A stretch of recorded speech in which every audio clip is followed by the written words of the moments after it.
আচ্ছা, আমি কোথায় চলে এসেছি তোমাদের কি মনে হচ্ছে দেখে? আরে আমাদের জায়গায় আছি। তো সকালে সকালে আমি যখন পড়াতে গিয়েছি বাজে ঘড়ি তখন ৭টা। কিন্তু দেখছিলাম চারদিকে এতটা ধোঁয়া ধোঁয়া হয়ে গেছিল। মনে আছে সেদিন দেখা হয়েছিল বইয়ে শ্রাবন্তী সেই এক জঙ্গলের মধ্যে হেঁটে যাচ্ছিল।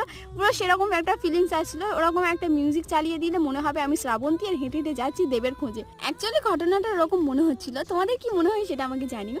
তো এখানটা আমি গিয়েছিলাম একটু মাঠের দিকে। আমাদের গাছ এত বড় একটা জায়গায় মধ্যে টমেটোগুলো যেগুলো আছে সেগুলো দেখলাম এখনো পাকাপাকি কোনো হয়নি, তো কাঁচা ছিল। ওই ভিডিওটা করেছি, তোমরা চাইলে দেখতেই পারো।